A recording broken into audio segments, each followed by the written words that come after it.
I found on that first contact conversation, there's a lot of frustration that builds up for me because this person's got a certain behavior that's driving me crazy, or I'm getting feedback from the team. And what I've had to mature into is that until the first conversation, it's actually my fault as the leader. Like really it's on me because I haven't given them clarity.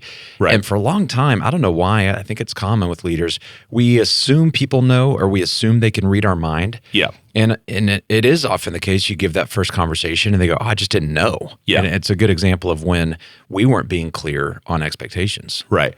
Well, I think one of the things that happens, I mean, every leader walking the street on some level deals with the challenge of being an avoider.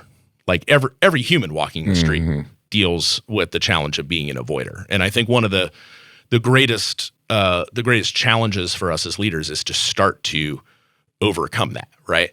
But let's assume for a second that you have fully overcome the avoider behavior, that sometimes comes around. And that you think that's just because we want to be liked, or what? Like, why do we orient towards the avoider? Oh, man. I'd have to go back and get my therapy degree to answer that one. I don't know. I mean, probably on some level. I think it's probably different for everybody. For me, and without going into another, totally different topic, I'm an Enneagram 8. So for me, I'm usually afraid I'm going to hurt someone. Come on too strong. I'm going to come on too strong. And one of the things I've had to learn is there is a big difference between hurting someone and harming someone. And sometimes if you're trying to help someone, it may involve hurting them. But the line I've got to draw for myself is it's never okay to harm someone. How do you differentiate those? I think hurt is temporary and harm is more permanent, or I don't know. I think it's one of those, in the moment. It's like it's going to sting a little bit. It is, I think it's okay to create a stinging moment, but it's never okay to mess with someone's psychology, to define who they are, in tough conversations.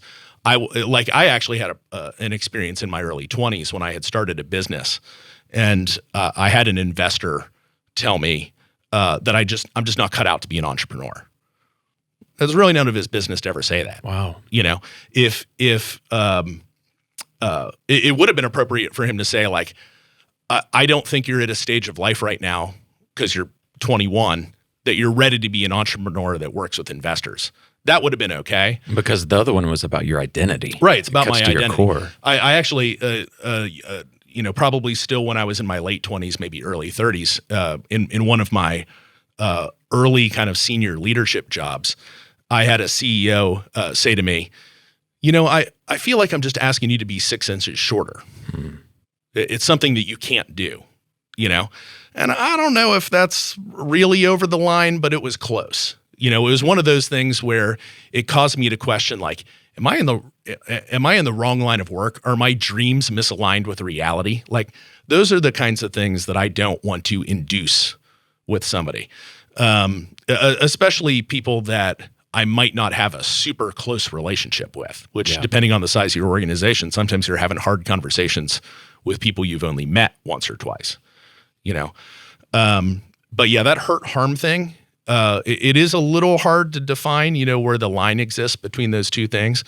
But, from the point in time which I learned that's really been a good navigating factor for me in those kinds of conversations.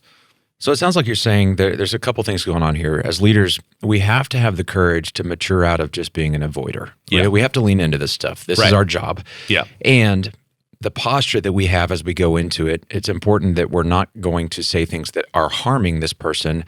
I think really what you're saying is it's about the behavior and not their identity. Right. So we have a responsibility to them and to the rest of the team to address the behavior when it's off. Right. Yeah. So if you get to the point where you have, gotten past that hurdle of avoidance, right? You were asking, like, well, why do you think, people don't have these kinds of conversations? I think number one, it's avoidance. I think the second factor in avoiding, or I'm sorry, just having these hard conversations is it's hard to put your finger on what the problem is. So I think for a lot of leaders, we lead from the gut, or at least certainly I do. I'm a person that's very I will feel something is off before my mind tells me what the off thing is. Yeah. I think a lot of entrepreneurs are that way. So pretty common.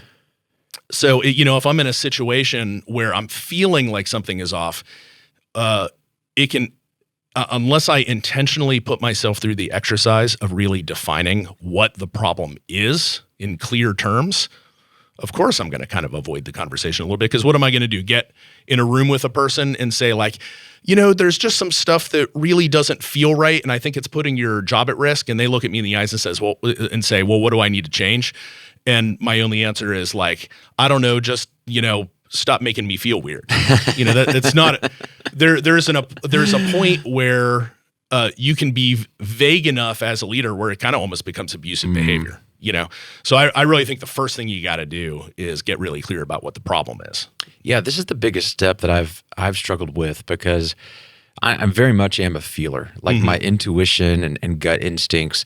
And that's typically really good for business ideas or for sales. Right. And we just go, I don't know. I just have a knack for, we're going to go that direction, and there's a pile of money over there, I promise. Right. And then ta-da, it is. And everyone's like, how did you, like, I don't know. It's just a feeling.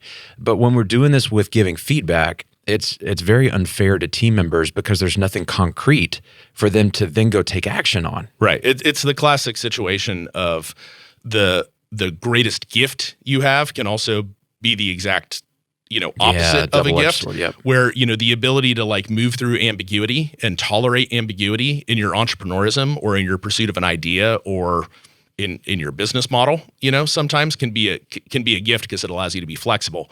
But then when it comes to like operating with your team, the ambiguity thing can be disastrous, whether it's just individual feedback to a person or just making a plan for your team.